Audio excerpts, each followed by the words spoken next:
បាទនេះដើមតូចគេ26ឆ្នាំដូចគ្នាណាដើមឈើយើងធ្វើវីដេអូមុនហ្នឹងគឺធំប៉ុណ្ណេះមកអោបណាអានេះតូចមួយគេតែរយៈពេលដាំគឺ26ឆ្នាំដូចគ្នាបងប្អូនណាដោយសារដាំនៅវា space វាអត់មាន space ហើយវាញាប់ជាប់គ្នាចិត្តជាប់គ្នាអាហ្នឹងនៅកដាលតែវាអត់មានគាត់និយាយថាជីវជាតិគ្រប់បានគ្រប់គ្រាន់អុកស៊ីសែនក៏សូមបានគ្រប់គ្រាន់អញ្ចឹងបណ្ដាលដើមឈើហ្នឹងវាតូចណាវាអត់មានកម្លាំងអញ្ចឹងដល់ពេលបើសិនយើងដាំពីឧទាហរណ៍ថា2ម៉ែត្រគុណនឹង2ម៉ែត្រដល់ពេលយើងដាំយូរទៅ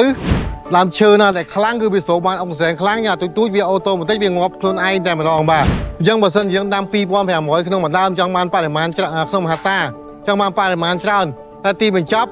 រយៈពេល20ឆ្នាំក្រោយគឺយើងនៅសល់ត្រឹមតែ5 6 7ឲ្យដើមដូចគ្នាទេណាបងប្អូនណាអាទូចក៏វាងាប់ទៅតាមនឹងដែរបាទវាដូចមនុស្សយើងអញ្ចឹងដែរវាមានទូចមានធំមានធាត់មានស្គមអញ្ចឹងណាអ្នកខ្លាំងទៅក៏វាធំអញ្ចឹងទៅណាអញ្ចឹងខ្ញុំក៏ណែនាំបងប្អូនប្រើបច្ចេកទេសតាមបទពិសោធន៍របស់ខ្ញុំគឺដាំដើមឈើឬក៏ដើមម៉ៃសាក់នេះគឺយើងដាំ3ម៉ែត្រគុណនឹង6ម៉ែត្រឬក៏2ម៉ែត្រគុណ7ម៉ែត្រយើងត្រូវការពេលវែងណាដើម្បីឲ្យវារីករាស់ធំណាតែអ្វីដែលសំខាន់បំផុតណាឈើឧទាហរណ៍ក្នុងមហាតាបងប្អូនដាំ2500ដើមណាបាន250គីបមកផលណាបងប្អូនដាំណា500ដើមណាក្នុងមហាតាក៏បាន250គីបដូចគ្នាបងប្អូនណា250ម៉ែត្រគីបដូចគ្នាក៏ប៉ុន្តែ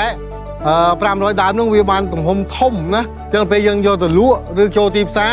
ឈើដែលធំគឺមានតម្លៃយើងឈើតូចឆ្ងាយណាស់បែរថាក្នុងមហាតាក្នុង1ម៉ែត្រគីបឈើតូចៗនេះយើងលក់បានតែឧទាហរណ៍ថា$600ណាតែឈើដែលមុខ20មុខ30មុខ40ហ្នឹងក្នុង1ម៉ែត្រគីបយើងអាចលក់បានទៅ$1200ទៅ$1500អញ្ចឹងវាខុសគ្នាច្រើនណាអញ្ចឹងអ្វីដែលសំខាន់គឺការបច្ចេកទេសនៃការដាំអញ្ចឹងណែនាំបងប្អូនគឺចាប់ផ្ដើមដាំតាមបទពិសោធន៍ខ្ញុំគឺបងប្អូនអាចដាំ2ម៉ែត្រ